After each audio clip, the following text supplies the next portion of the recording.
there, guys. This is Rita. This is Amanda. And you're listening to I Don't Know Her, the podcast about women you should know about. But you don't yet, I hope. And you will.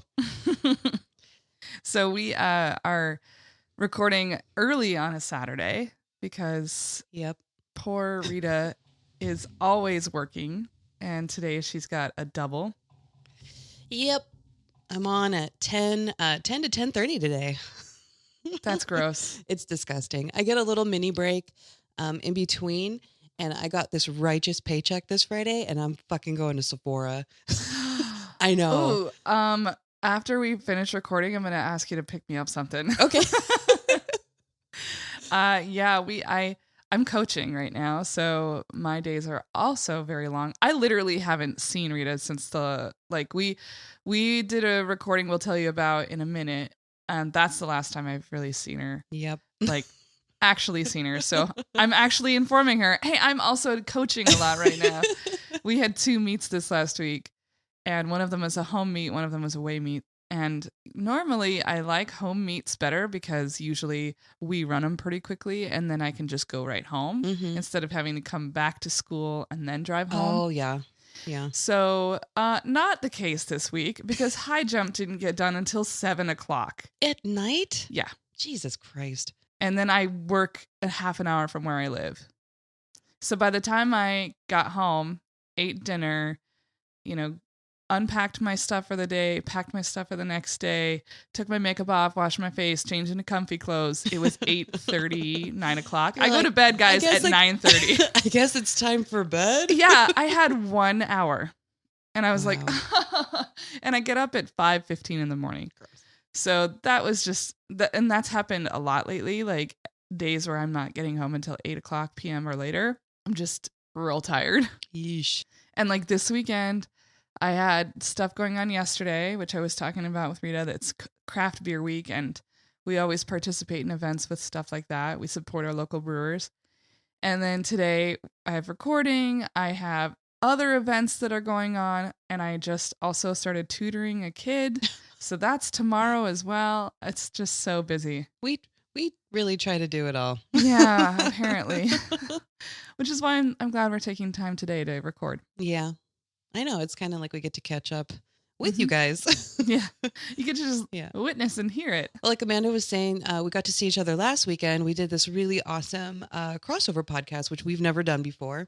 So there's another local podcast here in Spokane called Drunch Podcast, and it's Alicia and Lara, and they invited us. They have guest podcasters on there, which is really cool. That's something that we don't do, which is a neat concept. Yeah, they're kind of an interview podcast. They are. And one thing that they do, which is really fun, is they ask you what you want for brunch. Mm-hmm.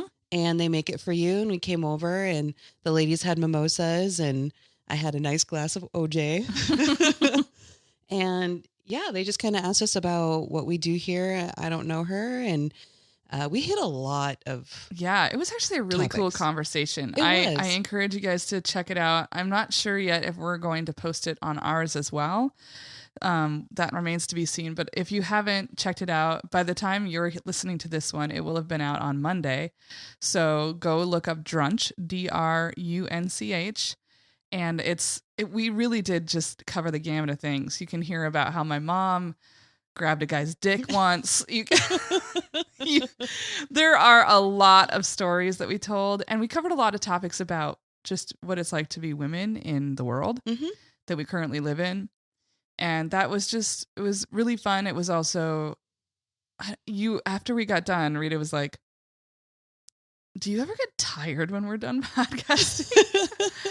And that one was a little bit emotionally draining, I think. It was actually still a fun convo, and we made each other laugh a lot and things like that. But it was like a lot of the stuff we ended up talking about were like heavier things, like how women have to constantly be thinking about their safety. Like if they're running or biking or on the trail or whatever, they have to be constantly thinking about, well, if a guy came from that bush, what would I do? Yeah, what's my game plan for today? And Lara had like weapons. Oh, she did. She had like this credit card that credit card knife? It like folds over and like the point of a knife comes out. And she's like, I loved that. But then like she brought it to the courthouse by accident. Yeah, and they confiscated it. She's like, I love that knife.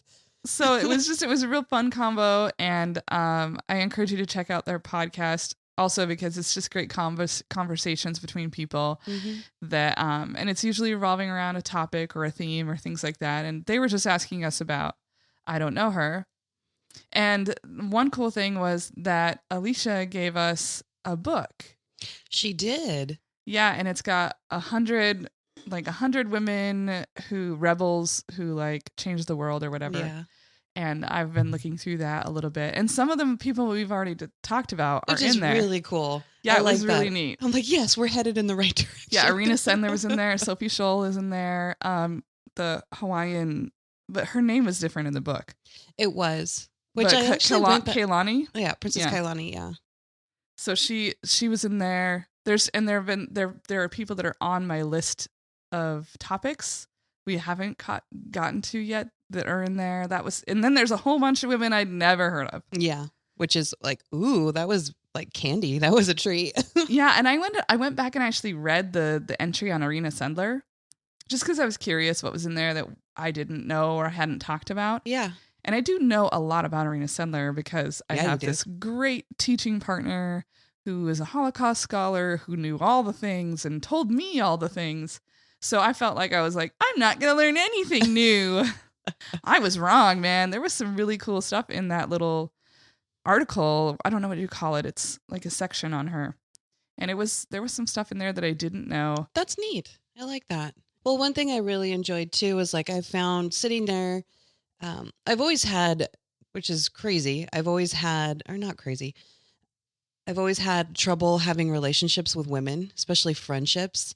And as I've gotten older these past few years and a lot of things that I've gone through, I've really realized how I was holding myself back from experiencing other women and like the relationships and the friendships that you can make and the solidarity. Yeah. Because like sitting there and talking to two girls that I don't know. Yeah, we'd never met them before. And we had so much in common and it was like fun and relaxed and easy. And I was like, wow, I love being open to this now. Yeah, I thought that was really cool too, that it ended up being a lot about just like female friendships. Mm-hmm. And I would agree that I had a similar experience, although I would say I craved female friendship. Mm-hmm. And I had my best friend in the entire world from third grade through beginning of high school. I didn't realize until I was an adult that I had been in love with her. Ooh, I had one of those. Yeah. It was not good. Anyway, and her boyfriend totally knew that. I did not. I'm very aware of this story. Yeah. Yeah. So, but like that was like my first really big female friendship and it ended really ugly. Mm-hmm. We actually rekindled as friends later in life and that's been really cool and interesting. But at that time, like I was just devastated. Like that was, I would definitely say that's my first real big heartbreak. Mm-hmm. And after that, I would expect other women or girls or women I had tried to be friends with to be like that relationship. And that relationship was not like other relationships. It was just, we were super fucking close. Like we used to spend all day at school. Like if we weren't in the same class, we would check in with each other between classes. Oh, wow. We were never not communicating throughout the day. After school, we would get home. Like she was always in sports or whatever. So she would be in practice. Sometimes I would just become a manager of whatever team she was on, just so I could also be at practice. Yeah. And then we would go home and have dinner with our families and then call each other on the phone and be on the phone until we went to bed. Like we were never not communicating. And then we would spend the night with each other every Friday and Saturday, almost every single weekend. And that was for 6 years of my life. Whoa. Like we went on family trips together. Yeah. We were never not together. And that's why when I started to have friendships after that, I had no idea. I thought that's the way all female friendships were supposed to be. Mm-hmm. And so I would have these ridiculous expectations and people wouldn't live up to them. And then I'd get angry and feel betrayed. Kind of set yourself up for disappointment. And then after that, it turned out like for me, I ended up having really close friendships with men, with guys, and they didn't let me down in the same ways. Oh, okay. I don't know. There was all kinds of things. I think, I've got that big mother wound. Yeah. And I was a closeted lesbian I couldn't figure out how to be friends with a girl. And it wasn't until after I had like really come out that I could start to have actual meaningful friendships with women. It was like women. You were almost like the line was blurred between what a relationship is between another human being. I just didn't understand. Like, I didn't understand until I was in full-fledged therapy, coming out, dealing with all that bullshit, that I was like, oh my God, I was in love with her. Nobody else writes love songs about their friends? Oh my God. On an acoustic guitar while you cry? No, that's not what everybody does. No, just me. Just me? Oh, just the lesbian in the room. Oh. Yeah, and then once I met more lesbians, everybody else had that story. And I was like, okay. So like, I was like, oh, okay. I was just in love with her and she was not in love with me. Oh, okay. Now I see what was happening. Now I see why I couldn't be friends with anybody after that. I don't know what mine was like. Well, I think when like growing up, because my mother was so critical like on my appearance, especially, you know, being a little more curvier and my hair was really curly and unruly. And, you know, I was very tomboyish and my mom didn't know how to respond to that. And she would always comment like on my physical appearance and make me feel less than. So I got this like really bad complex about my body.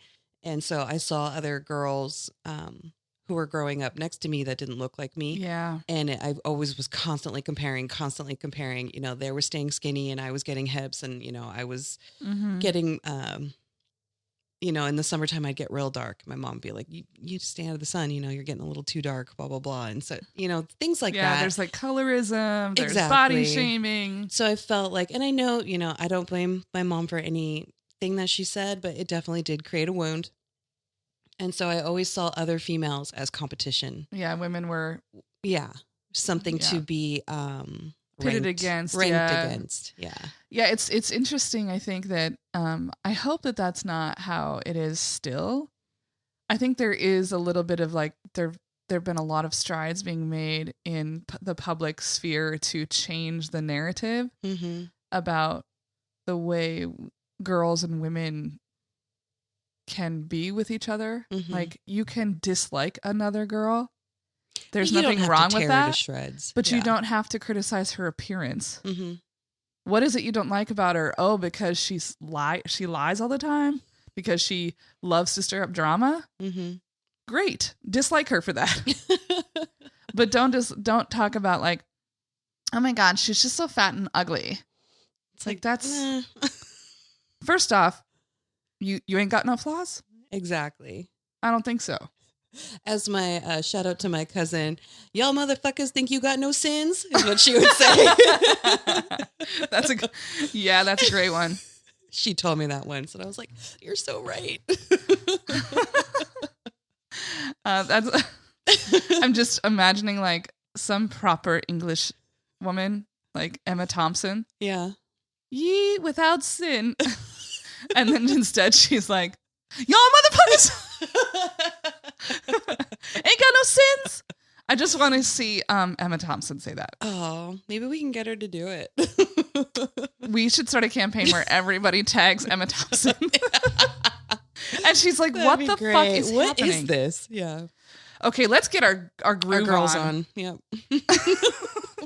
Okay, I have a long one, but I am fired the fuck up about my lady today because she should be a common household name.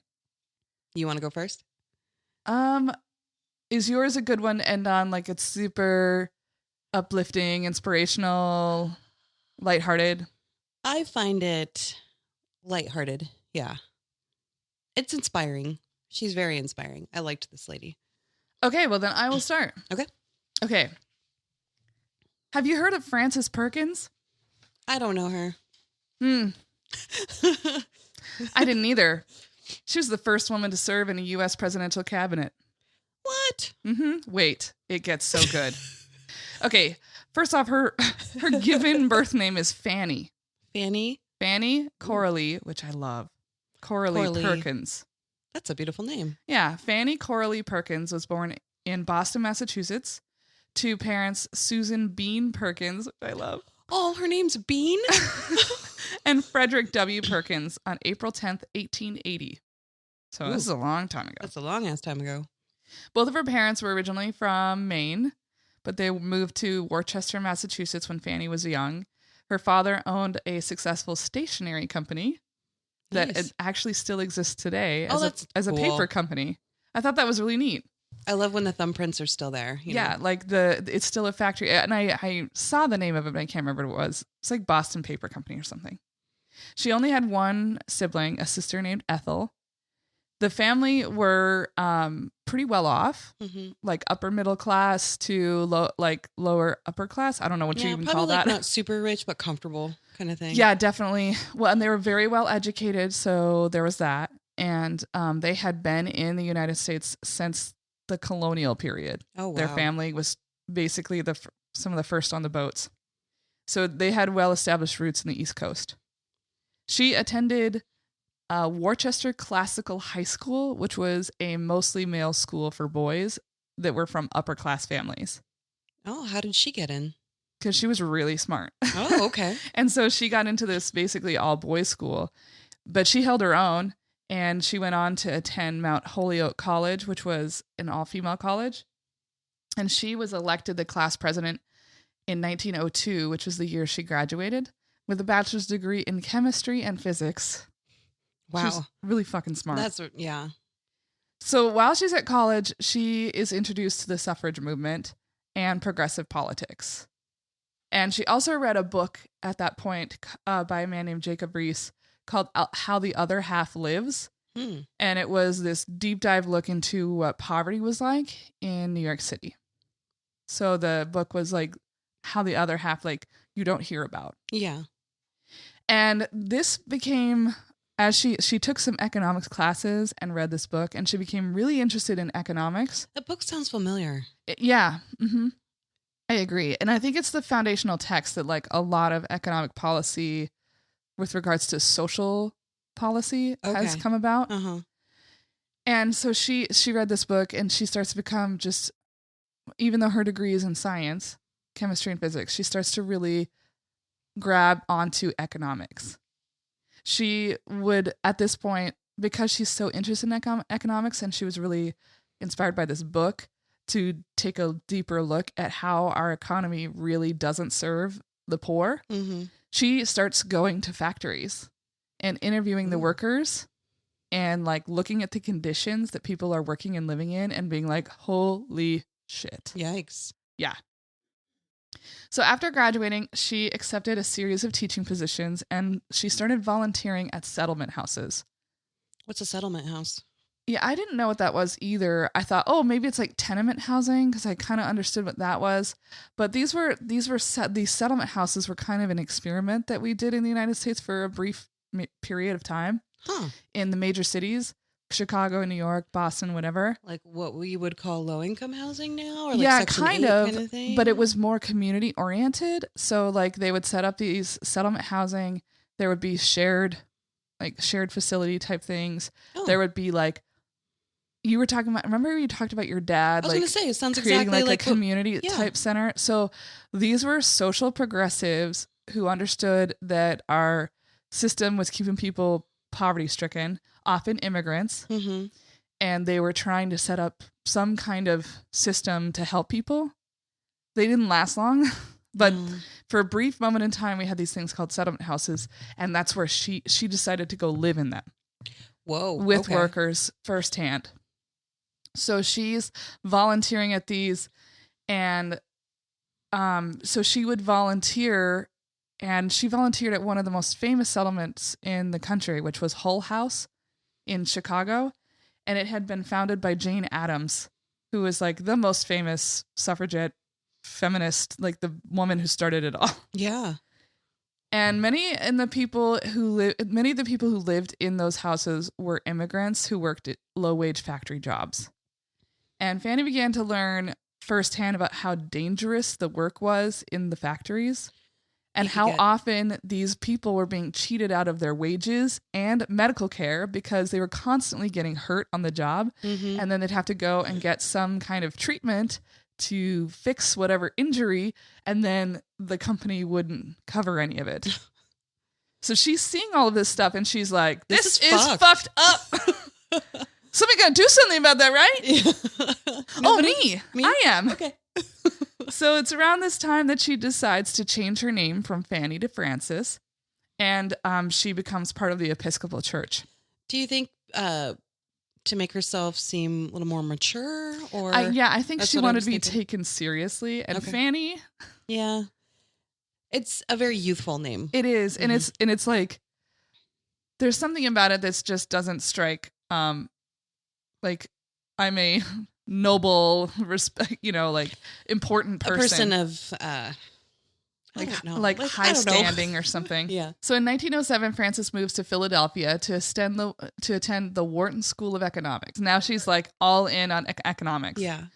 And then at the same time, when she gets to Philly, she's at this point kind of well-ish known among people who are interested in these kind of economic policies that may affect low-wage workers. Mm-hmm. And so she becomes the general secretary of a group called the Philadelphia Research and Protective Association. So her job was to investigate fake employment agencies that were preying on immigrant women. Ooh. Yeah. So she would go and find these people and be like, I know what you're up to. But this job was actually pretty dangerous. It put her in direct contact with pimps, drug dealers, and other unsavory criminals. Yeah. People that could hurt her. Yeah. Absolutely. And she was becoming well known for this. Ooh.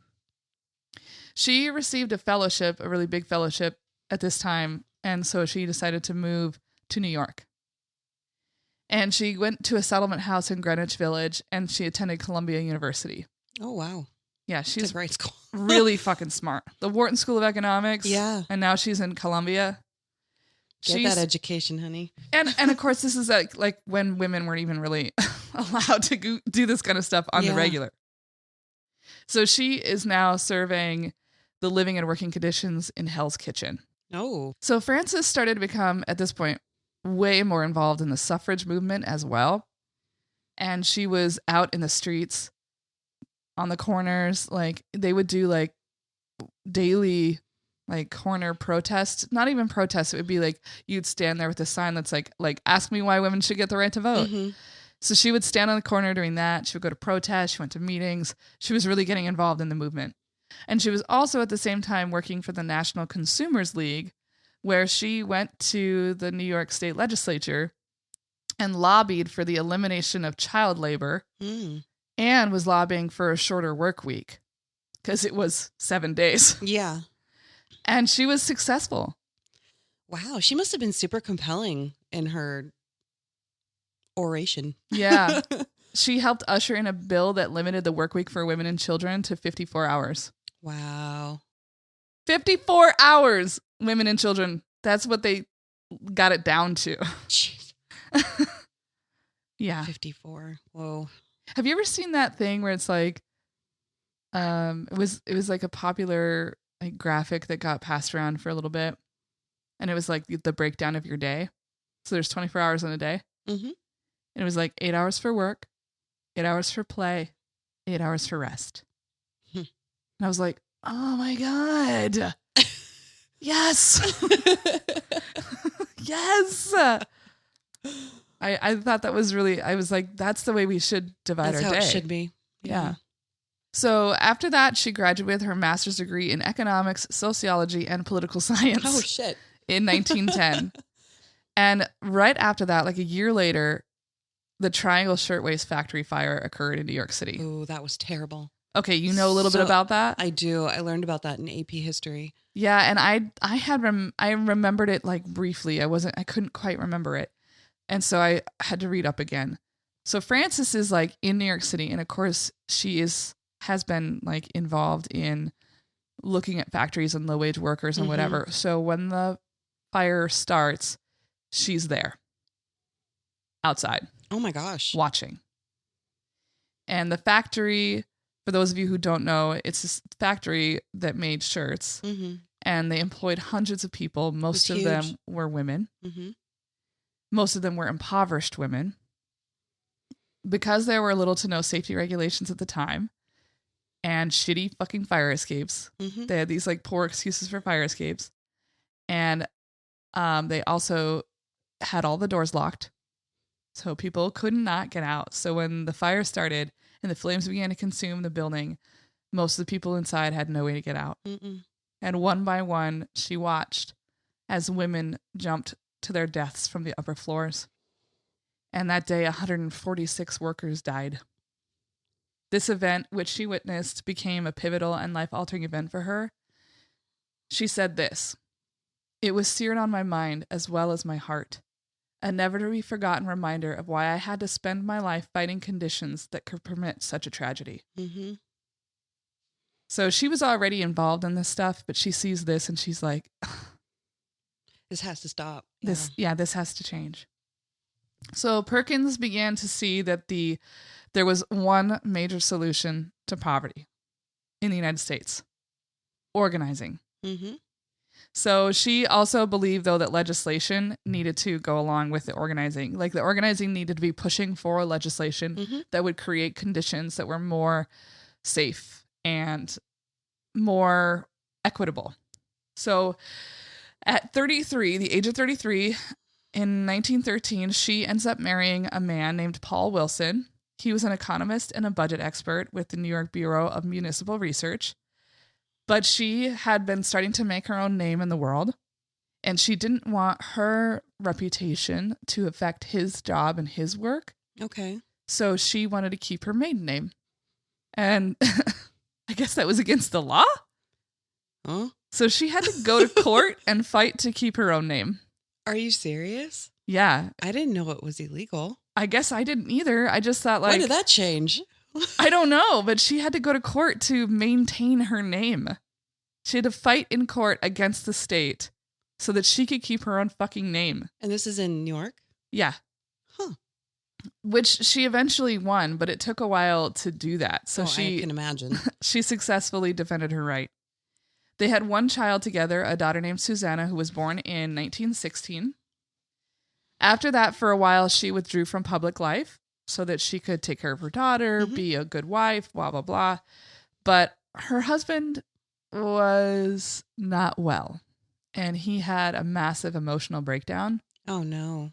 And now we would probably say that he had bipolar disorder. Okay. And obviously no one understood what that was. They didn't diagnose it. They had no treatment for it. Doubt there's, I was going to say any medication or anything that, or help. And it never went into real big specifics about what exactly his breakdown was like or what it looked like. But it was substantial is basically what it came across. And for much of the remainder of his life, he would be institutionalized. Okay. So he had a nervous breakdown. Yeah. And he would, and I think he was like in and out, but he would be like institutionalized for long periods of time and then come home for a little while, have another breakdown, go back. That's what it seemed like. It was a pattern. Okay. So in order to care for her family, Frances goes back to being in public life. And of course, that's really obviously what she wanted to do. Mm-hmm. In 1918, the governor of New York, Al Smith, invited her to join the New York State Industrial Commission, and she became the first woman to be a member of this commission. And then she was the executive secretary of the Committee on Safety. And so she was instrumental in creating a commission that investigated factories and other workplaces to make sure they were up to code. And then, so that's 1918, 1926, she becomes the chairwoman of this commission. So she becomes the first woman in like the entire United States to head up a major commission of a state. Wow. And in 1929, the newly elected governor of New York was Franklin D. Roosevelt. And he appointed her to be the commissioner of the state of New York, the highest post in the state labor department. Wow. And he really, this is when their relationship begins, and they have a ton of mutual respect for each other. So during her time in this position in New York, she expanded factory investigations. She reduced the work week for women to 48 hours, and she championed the creation of a minimum wage and unemployment insurance. Wow. And then the stock market crashed. Oh, fuck. And ushered in the Great Depression. Where everything is terrible, right? Everything's terrible. But when you think about how we got out of the Great Depression, do you remember what the big like pieces of legislation were? No. You will. So Frances immediately sprang to action, and she was like whispering in FDR's ear, like, you need to do something. Mm-hmm. Here are my ideas. And he became the first governor in the United States to stress that unemployment was a major national problem. Not just like... It's not an isolated incident. Yeah, this is a huge problem. It's not just money, not just the stock market. We need to look at jobs. And he created a committee on employment and put Frances in charge. Frances knew that England had created this vast network of social safety nets to help the poor. And so she flew to London and spent a few months there studying their unemployment programs and their social network programs so that she could figure out, how do we take these ideas and implement them in the United States? Mm-hmm. So while she was generally known, like you were saying, like people must have really respected her. Mm-hmm. So she was known as this woman who was very tactful, very witty and intelligent, very level-headed, super easy to work with. Most of the time. There were 2 incidents I read about where I was like, holy shit. And one of them was when she publicly contradicted President Herbert Hoover. Ooh. He had insisted that, he was like, she felt he was out of touch with what was really happening. Okay. So she insisted in a public declaration that he didn't understand the scope and depth of the severity of the nation's economic and unemployment problems. Wow. She was basically like, you don't even know what you're talking about. I know. And there was another one where she called up the president of like Ford Motors or something like that. Oh my God. And was like, you are a crook and a scoundrel. And it was like midnight. Oh, jeez. That sounds like something you would do. I know, right? Have a little too much whiskey. And then I just am like, you know what? I'm giving him a piece of my mind right now. So lucky for Frances, FDR, her friend and governor, right? He is elected president in 1932. Oh, awesome. And when he's elected president, he, of course, is looking for people to put into his cabinet. And there had been talks in previous administrations of putting a woman in a cabinet position, and they would always be like, nah. But FDR was like, I think that I have the perfect woman to be the first woman to serve in a presidential cabinet. Frances Perkins. Mm-hmm. She becomes the United States Secretary of Labor. Oh my God. Yes, like a really big fucking position. Yeah. And remind you, we are in the heart of the Great Depression. So the Secretary of Labor's position is very, very important. Yeah. So FDR knew that she would be criticized and scrutinized and targeted for criticism. And he was like, you know what? Of all of the women in the world, she can handle it. Yeah. And so she also, because she's the first woman to serve in a cabinet, she becomes the first woman to serve in a position that could be in succession of the presidency. Oh, yeah. So as Secretary of Labor, she took on the biggest part of the burden of addressing the Great Depression. And at the time she took this position, there were between 13 and 18 million Americans who were unemployed. Jeez. Like the country was ravished. Yeah. Just like it's totally ravaged by unemployment. So the first public works project she created was the Civilian Conservation Corps, the CCC, which provided single unmarried men work in conservation and natural resources on land that's owned by the government. And there's evidence of that all over the West, especially. CCC camps were everywhere. And there was a women's branch as well that was created by Eleanor Roosevelt and Frances Perkins called the She Corps, which I thought was really funny. She. Because it was the CCC. Oh, okay. Was the Civilian Conservation Corps, so they called it the She. Okay. And that one wasn't as popular. There's only about 8,000 women who signed up total. But the CCC was like an alternative to going into like, If you didn't have, there were no factories to work in because the factories were all shutting down because it was the Depression, and there was no need for a military at the time. The military was going under. So like this was a way to employ people in a position. And so that's why we have like all of these great trails. Those people built those. Oh, okay. So Frances then worked tirelessly to convince legislators, workers, and others that programs in the New Deal, that's what it was. Oh, the New Deal. Yeah. That they were essential to rising out of the Depression. So in 1933 alone, she gave more than 100 speeches. Whoa. So she was doing the most for FDR. She was fiercely devoted to the labor movement. And this is when she's going out and vocally supporting the organization of unions. Oh. And she was helping them pressure their employers. Mm-hmm. In one incident that was widely circulated in the news at the time, there was a photo of Perkins walking to the post office with thousands of steelworkers behind her so she could speak to them about their collective bargaining rights after their employer denied them a venue. Whoa. So she stood on the steps of the U.S. Postal Office. Oh, jeez. And was like, you have the right to collectively bargain. You have the right to stand together as one unit and say, this is what our work week should look like. This is what we should get paid. This is what you need to provide if we have injury on the job. Yeah. And she's the one out there making sure they know this as the Secretary of Labor. Oh, jeez.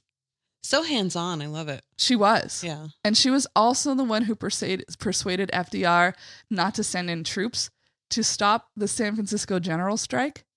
So like there's this huge workers' strike of the entire city of San Francisco. Yeah. And the governor and the mayor were like, we need troops to tamp this down. Mm. And so FDR's like, do I send in troops? I don't know. And she was like, do not do that. It's going to cause a bigger problem. Mm-hmm. Stop. Don't do it. And so FDR listened to her, and it's a good thing he did because it ended peacefully and with better worker rights for the city of San Francisco. That's awesome. So on June 29th, 1934, FDR issued an executive order creating the Committee on Economic Security, which was charged with preparing sweeping legislation for Congress. And who's the chair? Our Lady Frances Perkins. So as the chair of this committee, basically what they were doing was trying to figure out, we need to come up with some kind of giant legislative deal that is going to pull people out of poverty and give them some financial security. How do we do this? Oh, it's a loaded question. So she did. Wow. Okay. She and the others on the committee presented the report to FDR. 2 days later, the Social Security program was presented to Congress. What? Yeah, this bitch created the Social Security program, and I don't know who her name was.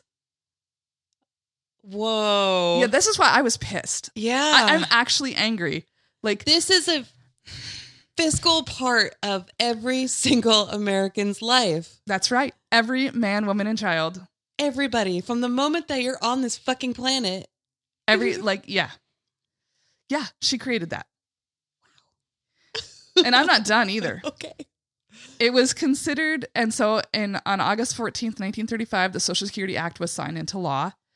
It was considered the New Deal's most important act because the legislation would affect the lives of every man, woman, and child. Yeah. On this same day, Frances's husband escaped from a mental institution. Oh, I was like, girl can't catch a break. She's like, oh, help me. So this was... Where'd he go? I don't know. She must have gotten him back. All right. I was like, that's a little tidbit of information they just threw in there in her bio. I was like, whoa, okay. Okay. On this day, so that means that Frances is instrumental in the creation, design, and the specifics of one of the most important and popular social programs in the United States. Yeah. She didn't stop there. She was also the visionary behind the Wagner Act, which gave the workers the right to organize and bargain collectively. She was also instrumental in the Fair Labor Standards Act, which established a federal minimum wage for the first time. Whoa. And a maximum work week for men and women. Meanwhile, so she's done the Social Security program, fair labor, collective bargaining. Mm-hmm. She's created these essential American ideas. Mm-hmm. why isn't she on a coin? Yeah. Meanwhile, Hitler's rising to power in Germany. And Frances Perkins is like, uh-oh. Look. I think he hates Jews. I think we might want to do something about that. Yeah. So immigration service at this point in time was within the Department of Labor, which she's the head of. But immigration laws were created by Congress. And dating back to the Coolidge administration, they had become very strict. Mm-hmm. And Americans in general had no interest in relaxing and changing the immigration laws. Mm. But she's seeing what's happening, and she knows that this is some shitty business happening. Mm-hmm. So she becomes real creative for a minute. She did her best to try to expand and fudge the quota numbers so that she could aid refugees in need. By 1937, her efforts admitted 50,255 immigrants for permanent residency, 2/3 of whom were Jews, and she allowed in 231,884 foreign visitors. Whoa. Okay. So she saved probably 300,000 Jews. Jeez. That is amazing. Mm-hmm. You can imagine that not everyone was her fan. Because she was all about like fair labor and protecting the worker and helping impoverished people and aiding Jews. Yeah. And so during the late 30s and early 40s, this is when we have that like communist panic that's happening. Yeah. And this guy, the 1939, did you ever hear of HUAC? No. So it was the House Un-American Committee. Un-American Activities Committee, HUAC. Okay. And this was this committee that became just out of control and was like accusing everybody of being a communist and like. Oh no! Yes, I have heard of that. Yeah, it was like the Salem witch trials all over again. It was just like if you had any kind of like an empathetic stance on something, you were a communist. Yes, yeah. And like there were all kinds of. So I knew about it in relationship to Hollywood because when I was a film major, I studied a lot about like how all of these directors and actors and whatever were blacklisted and some of them were even jailed. Yeah. So the HUAC brought an impeachment resolution against Frances because she refused to deport a man named Harry Bridges, who was the head of the West Coast Longshoremen Union in California. But she was like, you come for me. Come for me. And she was like, I'm not doing anything about this. Like FDR didn't do anything about it. Like they were all just like crossing their arms, like, come and get us. Yeah. And she was vindicated because they dropped all charges against both of them because there was a lack of evidence. There was nothing to stand on. Yeah. So in 1943, I think it's right before World War II, right? That's what I mean. Like she was having, by 1937 was like, we got to get as many Jews over here as we can. Right. Mm-hmm. On April 12th, 1943, FDR died from a sudden cerebral hemorrhage and Harry Truman took over as president. Mm. Frances is like, I think I'm going to go. Yeah. Her and Interior Secretary Harold Ickes, I don't know. It's a weird name. They were the only, it was Ickes. I see. Yeah. I don't know. Ickes? Anyways. Ickes? I should have looked that up. They were the only two cabinet officials who served for the entire 12 years of FDR's presidency. And because of this, she was not only the first woman to serve in a presidential administration, but she's the first and the longest woman to serve in a presidential. And there never will be again unless we suspend the 8-year term limit. After FDR died, she resigned. And Truman was like, oh, I'd still like to have you around. You're a really good asset. Would you work for the United States Civil Service Commission? So she said, okay. So as part of her work, this is absurd. She spoke out against the requirement that secretaries and stenographers be attractive. Oh, gosh. Yeah. She was like, you don't need to be pretty to do your job. You type. You need to have working fingers. Exactly. So she also wrote a memoir after. So like as soon as she got done with serving in the administration, And FDR was a very popular president because he pulled people out of poverty. He created entire programs that we still look at today as foundational in helping everyone live. So people were clamoring to know more about him as a person, just on a relationship level. And so a publisher approached her and asked her if she would write a memoir about her time with FDR, because she'd worked with him since he was governor of New York. Yeah. So not only the 12 years in the administration, but she had served like 5 or 6 years before that with him. So she did. She wrote a book called The Roosevelt I Knew. It was the first definitive biography of him, and it became a bestseller. Wow. She ended up writing actually a couple of other books about economics and poverty and so she was labor, a writer too. Yeah. And they were all bestsellers. Oh my God. I know. So she stayed on the Civil Services Commission until her husband's death in 1952. And that's when she ended her public service career, and she went on to become a lecturer at New York State School and Cornell University. Oh, geez. She taught and lectured for the remainder of her life until her death at age 85 in 1965. And she was buried in the family's plot in Newcastle, Maine. And I thought that was interesting that even though she grew up in Massachusetts and stuff, like they still had these like really strong ties to Maine. And in fact, when I was like looking her up, I think if you were from Maine, you probably know a lot about Frances Perkins. Like I know a lot about, well, not a lot, but I knew who Jeanette Rankin was. Yeah. Because she was from Montana. Yeah. So I feel like probably Mainers probably know a lot more about her than the average citizen does. But to me, she is so important. She should be like, when you're in U.S. history class, you should have heard her name. You should know who this is. Yeah. And a lot. Like you should have been like hearing her name over and over and over again. So in 1980, President Jimmy Carter renamed the headquarters of the U.S. Department of Labor the Frances Perkins Building. Her home in D.C. and her family home in Maine are both considered National Historic Landmarks. And at her homestead in Maine, like her family's homestead in Maine, they have a Frances Perkins Center that serves to educate visitors on her life's work. And they also have like sort of scholarship type programs and like community garden programs. Oh, nice. It's really neat. So she went to Mount Holyoke College, right? And she like supported that college her whole life. She like did stuff with them and served on boards and so on and so forth. So after her death, they created a program called the Frances Perkins Scholar Program. And it provides money for women of non-traditional age, that means over the age of 24, to attend undergraduate school. Wow. And they award about 140 of them a year. That's awesome. They help these women go to college. Besides her husband, Frances had one other long-term partner, a woman named Mary Harriman Rumsey, who was the founder of the Junior League.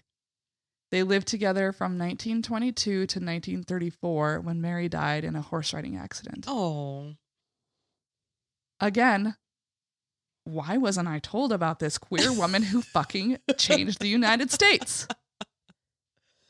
Frances was one of the most important women in American history, even though her identity and legacy is virtually unknown today. She ushered in some of the most important laws and programs that benefit every American. Without her, there would be no unemployment pay, no labor standards, no Social Security, no fair wages, no unions, and no collective bargaining. Her name should be as well known as Frances Delano Roosevelt. Yeah. Let's make it that way. 100% agree with that. And these are laws that benefit everybody. Literally everyone. Everyone. I was really fired. I'm still fired up about it. Like, I think she's gonna pass out, y'all. You know what? She had a stamp once. That's it? Yeah. I mean, she's got a building named after her, whatever. But like, if you're going to, I've been to DC. I don't know why it's called the Frances Perkins Building. I do now, obviously, but I didn't know. And I'm sure, like, I got a Perkins loan when I was in undergrad, and I had no idea what the Perkins loan was. It was just a name. I've heard of the Perkins loan. Is that it? Yeah. I'm pretty sure. Oh my God. I'm like, how? She like literally her whole life, starting when she was like 19 or 20 years old, started working to make the lives of everyday workers better and managed to create, design, usher in important legislation that literally is the foundation. We're still using in almost 2020. Yeah, we're Social Security, like, right? We all pay into that every day. Yeah. I can't with the fact that we don't know her name. Yikes. And some people are listening to this like, well, I knew her name. Good for you. If I walked into a U.S. history class right now in my school and I said, who's Frances Perkins? I doubt highly that they would know who she is. Yeah. And I even took, so when I was telling you about this factory fire, I was like, oh yeah, I remember that from advanced place history. I fucking took AP history. Yeah, you were an A-push student. Exactly. And not a drop. You know what? I'm going to ask my son. He just took the A-push exam. Yeah. I'm going to be like, who's Frances Perkins? I'll report back next week about what he said. But we'll include that data collecting later. I'm serious, man. I'm pissed. Like she should have a coin, a dollar bill. I don't fucking care. Like there should be some kind of major recognition of this woman. Like first woman to ever serve in a cabinet, created all of this legislation that changed our lives, was a tireless advocate, was like FDR knew she was a lesbian. Mm. Well, I think his wife was too, so that didn't help. That doesn't, yeah. He was just kind of like, I'm cool with it. Yeah. Wow. To have a president like that again, though. It's not going to happen. Not anytime soon. No, it's not. No. So I got my info I got a little bit from Wikipedia. I used history.com, but I really leaned heavily on the AFL-CIO because they had a lot of information about her whole labor union work. There's this, George Washington University has this project called the Eleanor Roosevelt Papers Project. And because she worked closely with Eleanor Roosevelt on a few things that had to do with women's suffrage and, helping women in the labor market and impoverished women, blah, blah, blah. So they had some information about some of that work she did. FDR's library, like every president, has a presidential library, and now they have an online one. Yeah. They had a fuck ton of information about her. Wow. So FDR's people is like, yeah, you should pay attention to her. And I also visited that Frances Perkins Center where she helps people with the community garden and stuff. Oh, wow. It's really cute. Nice. Thank you so much. I'm so glad that I now have that lady's name in my head. Yeah, I'll never forget it. I'm going to make sure I scream it from the rooftops anytime I'm talking to anybody about anything. Do you know who Frances Perkins is? Yeah. What did you eat for breakfast yesterday? Did you know Frances Perkins created the Social Security Act? You know those memes where it says like no one, like nobody asked anything? Me. Do you know who Frances Perkins is? I'm going to make you a t-shirt that has that question on there. Gosh, I just want a t-shirt with her picture on it and be like, you should know her. Yeah. Ask me who this woman is. Ask me who she is. Wow. Well, thank you, Frances. You did so much. Yeah. Wow. She was a ball buster. That is awesome. Mm-hmm. Oh, geez. I'm glad I know her now. I am too. So what do you got for me? Alrighty. My lady that I brought today. Do you know who Sarah Breedlove, a.k.a. Madam C.J. Walker is? She a writer? No. Okay, no, I don't then. Oh, C.J. Box. There's a writer named C.J. Box. So she's an entrepreneur, philanthropist, and political and social activist. Cool. All right. So Madam C.J. Walker was born Sarah Breedlove to former slaves Owen and Minerva in Delta, Louisiana, in December 1867. So Sarah was one of 6 children, and she was the first child in her family to be born free. Her mother died when she was around 5 or 6. Most likely in the area, there was a huge outbreak of cholera. Mm-hmm. So it said most likely that her mother probably died from that infection. Her father remarried really shortly after the mom died, which tends to happen. Yeah, he's got 6 have a kids. Mother. You got to have a mother. And he died the following year, though. Oh, no. So does she have to live with a wicked stepmother? No. Is it a fairy tale? Are we going to read a fairy tale? Amanda wants a fairy tale. So by 10 years old, Sarah and her sister move across the river to Vicksburg, Mississippi to work as maids. So 10 years old, she starts working as a servant. And it's and then they like the idea that she's born free. Oh, so she doesn't have a white overlord. Right. But then she does anyway. So by her 14th birthday, Sarah gets married to Moses McWilliams of Vicksburg. 3 years later, they give birth to her only daughter, her name is Lelia. So I was thinking Lelia is how I would pronounce it. Lelia? Are there, spell it again? Lelia. Lilia, probably. Lilia? Okay. Because that Lei is usually like Lee or lay. Okay. Lelia. That's pretty. Isn't it? I thought that was really unique. Yeah, and like Frances's middle name was Coralie. I was like, I guess I know what I'm naming my daughter. I know I'll never have. You're imaginary in your head. Yeah. She becomes a widow, though, in 1887. Her husband passes away. How old is she? By this time in 1887, she's 20 years old. Oh, that's so young. Yeah. So she's been working since she was 10. Did it say when he died from? Illness. Yeah. I mean, people weren't that healthy. No, I know. Back in the day. So she ends up moving with her daughter to St. Louis, and she joins her older brothers who were barbers there. While in St. Louis, she found work as a washerwoman, and she was barely earning $1 a day. She said that one of her main goals in her life was she wanted enough money to provide her daughter with a formal education. So during that time, Sarah suffered from really severe dandruff, like it caused an infection on her scalp. Oh, so it was probably not really dandruff. It was probably like psoriasis. Well, she had skin and scalp ailments were not uncommon, especially in women of color and especially women who were poor. Like dandruff, baldness due to skin disorders, the application of products such as they would use lye on their hair. No. And it's like acid. It's acid. Yeah. You might as well just pour battery acid on yourself. But it was used in a lot of soaps and cleansers for hair and washing clothes. And other factors were that they would have hair loss due to poor diet, due to illness, infrequent bathing. They didn't have the luxury of being able to wash their hair every day. And a lot of Americans, especially poor Americans, lacked indoor plumbing and central heating and electricity. So, she's not very rich. That's still a problem. What is it? The Navajo reservation, 40% of it doesn't have running water. Oh my God. Uh-huh. Jeez. Yeah. So it's during this time that Sarah learns about hair care from her brothers who were the barbers in St. Louis. That's and right. And they end up developing some kinds of salves that will help and heal her skin and scalp infections. So in 1894, she's 27 years old at this time. She ends up remarrying a man named John Davis, and she becomes a commission agent selling products for Annie Malone.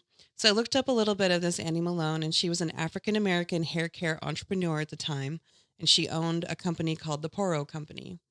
And she specialized in products specifically for African-American hair.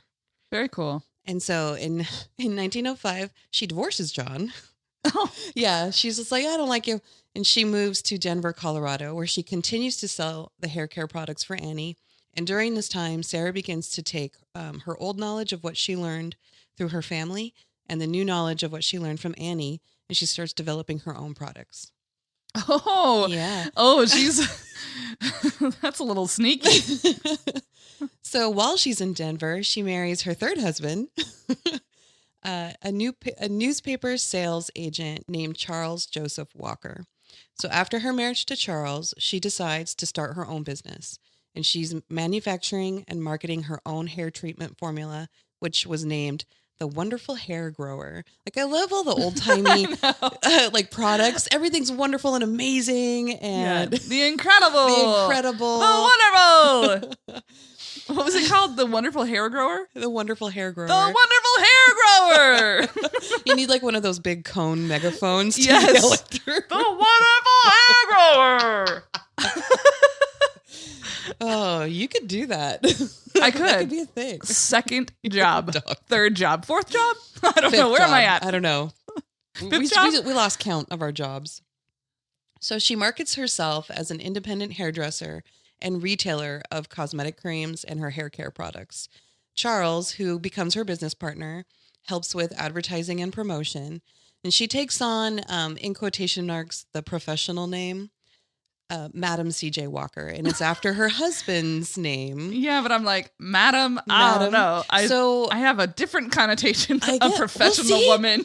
That's what I thought too. But I guess like she thought that Madam, like there was a lot of products coming in from France that were really fancy, and they would always be Madame this and Madame. So she took on that moniker. Yeah, but I think like a lady of the night.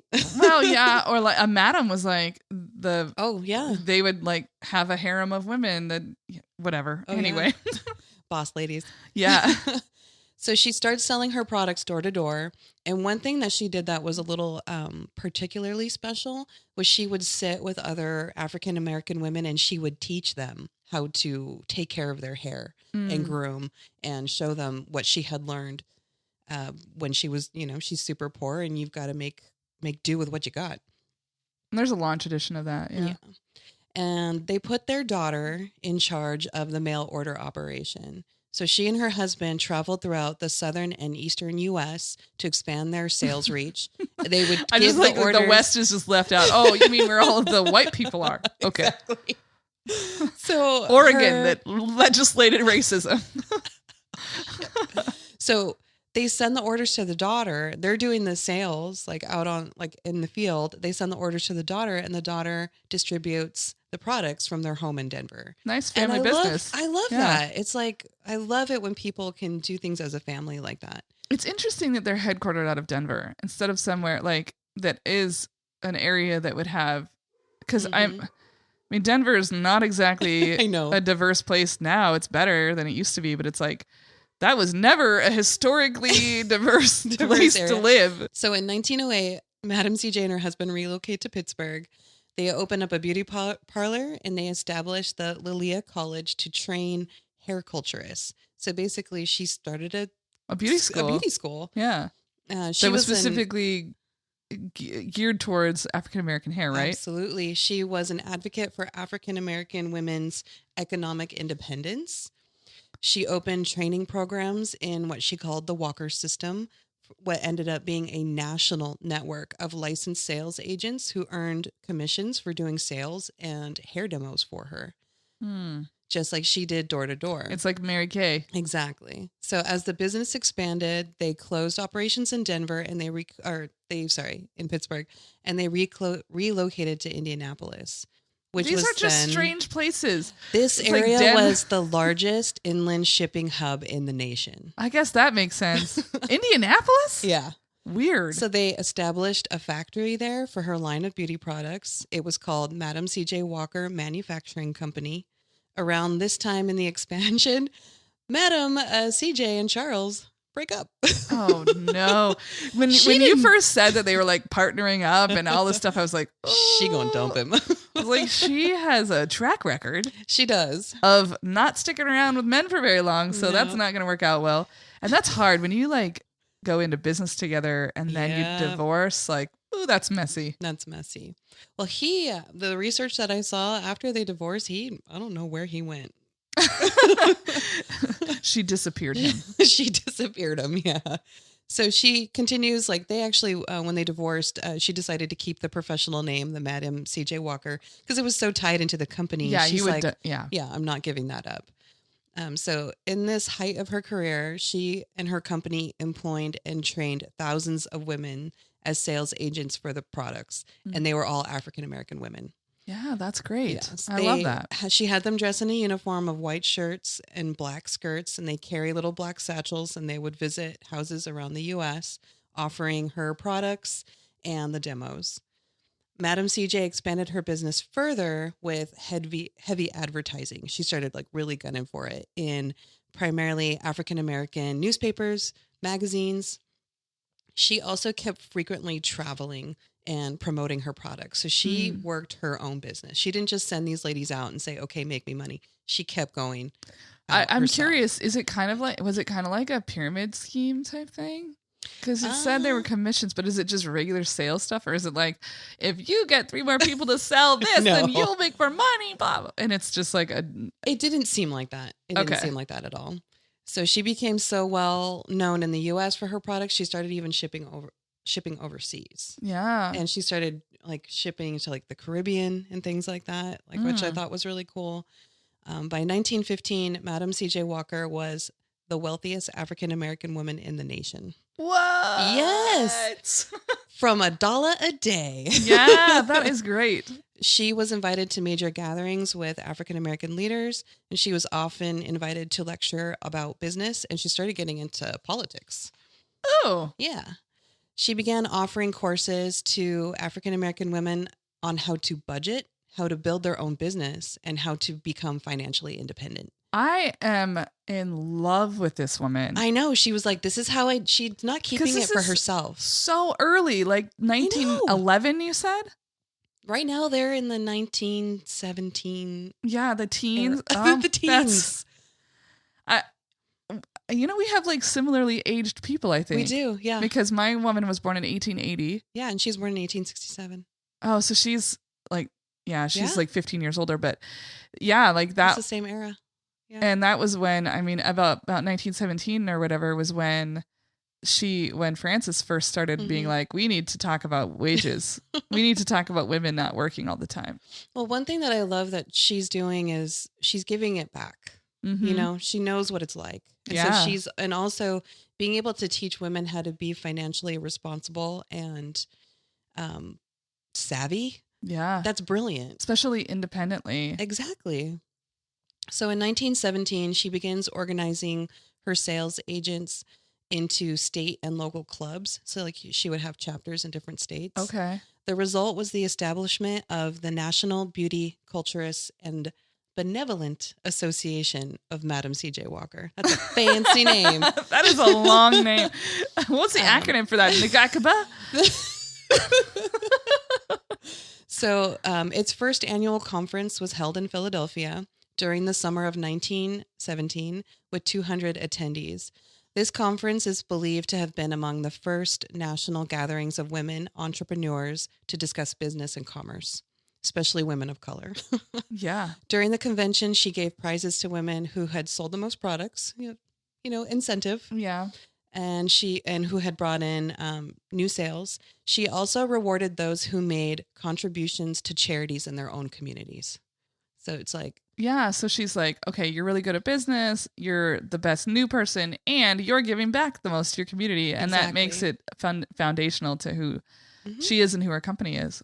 So she spoke out on social conditions affecting African Americans and devoted a lot of attention and money to make lynching a federal crime. Oh. And she donated money and time to the NAACP.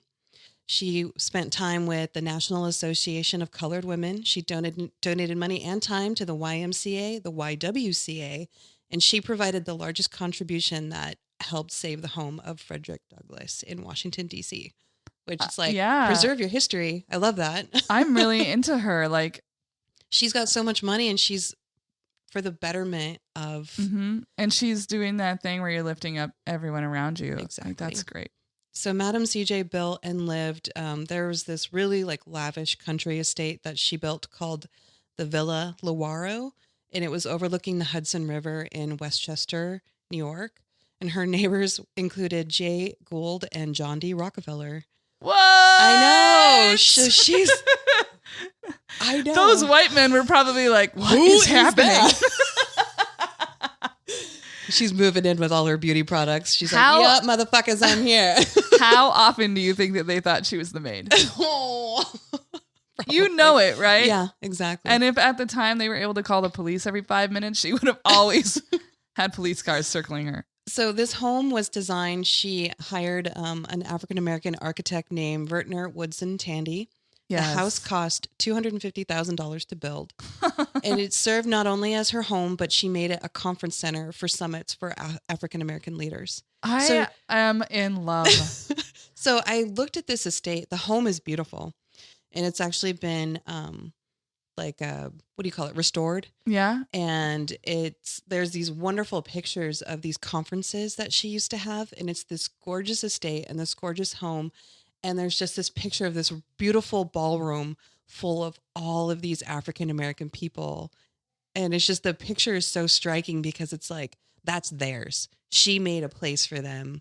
And I just found the picture just really powerful. Is it still preserved as like a place that people can gather, or is it a private residence? There's a couple of YouTube videos about the estate, and there's people that own it right now, and they have had the home for, I think she said her and her husband were there for like 15, 20 years, and they've preserved it.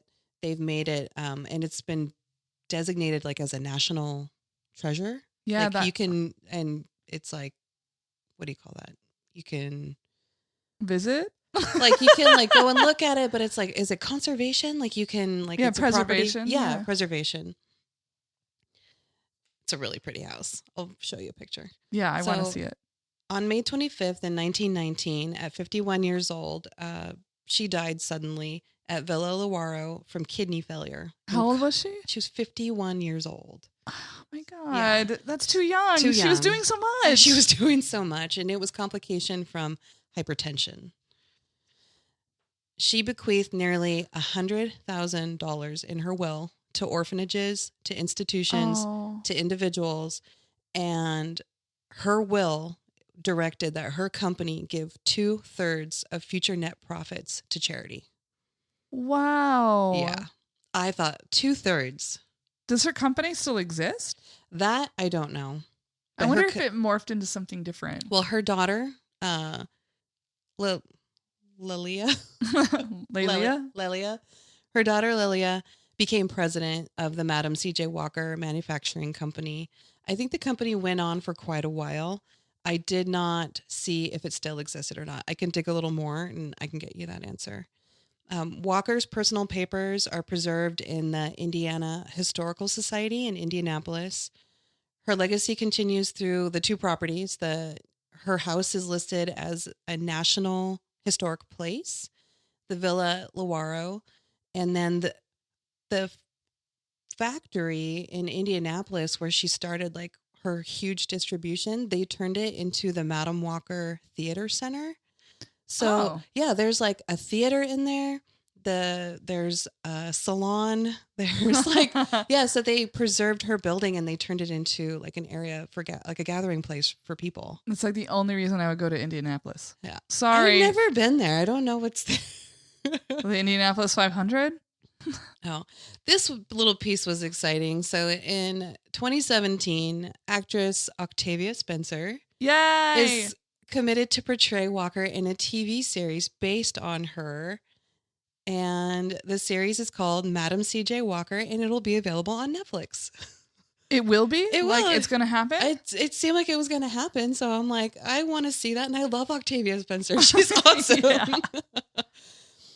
So that's the information that I have. I got a lot from blackpast.org and Black Past Remembered, a little bit from Wikipedia. And there is the YouTube videos I was talking about is called The Spirit of Madam C.J. Walker. Cool. Yeah. I like her. She is very inspiring. I just love how much she gave back. Yeah, that's like the ultimate. When Abby and I were at our lowest point and we were on food stamps and we were getting assistance that way, we were also told about a energy assistance program through SNAP, which is the Spokane Neighborhood Action Program. And SNAP not only helped us pay our energy bills, but we applied for and eventually were able to get as renters into this program where they winterize old homes in Spokane. Oh, okay. And they the house we lived in, and we lived in for 7 years, had never been insulated because it was built in 1909. Yeah. And they came in for free and they insulated our entire house from top to bottom. And they also replaced any broken windows or doors or anything like that. Mm-hmm. We had these French doors that were original to the house that were beautiful, but useless. Like we would have, if there was a breeze, the curtains that were like at night, they would billow into the middle of the dining room because of how much air would come through. Jeez. So they actually had to have custom made doors to fit that spot. And they did that. They custom made new French doors and put them in. And they'll replace water heaters and at cost. So like normally a new water heater would cost like $1,500. They get them for $800 from the manufacturer, and that's what they charge you. And so they do that with like all of your appliances, your water heater. And I've always said like that action that happened at that time in our life was so needed and so important. And SNAP does so much to help people get on their feet.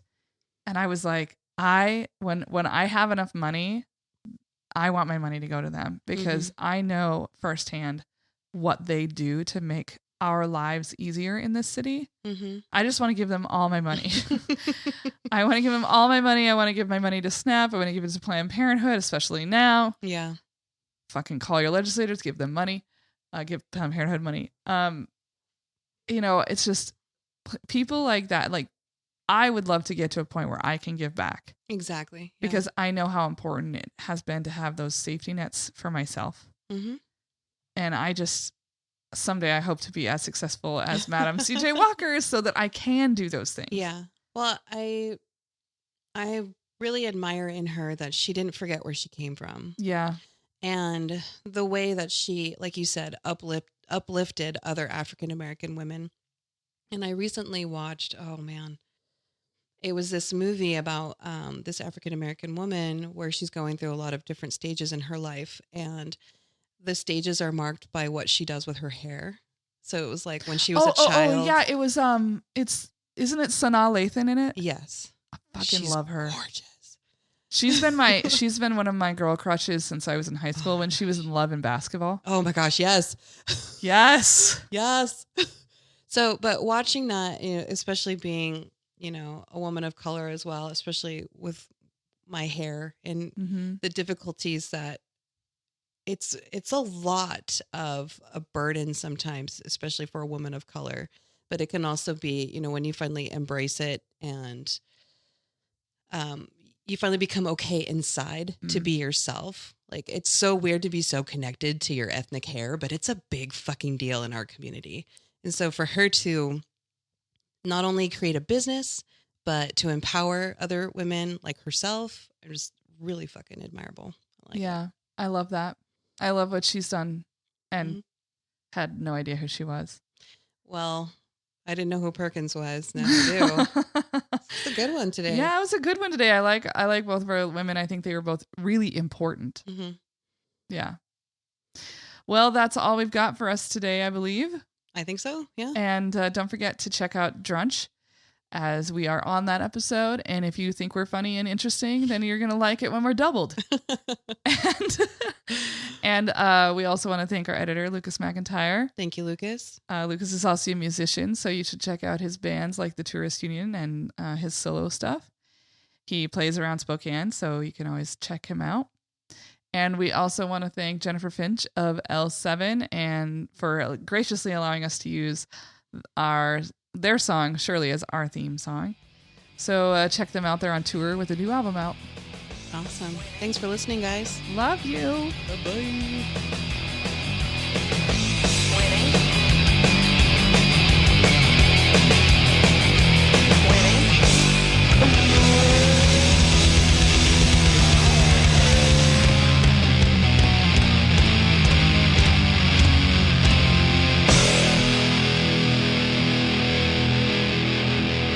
There's actually one that you can do for my mom has done it and Nick does it when you're about to when a lot of Spanish. It's called erre con guerre. It's like to get your tongue ready. Yeah. Erre con guerre. Erre con guerre. I can't. Erre con. What is the second word? I mean, con, but what's the guerre? Guerre? Mm-hmm. Okay. Erre con guerre. It's switching to the second one because the G stops your tongue. Exactly. Ugh, that's what it's hard. about. Lucas, include all of that.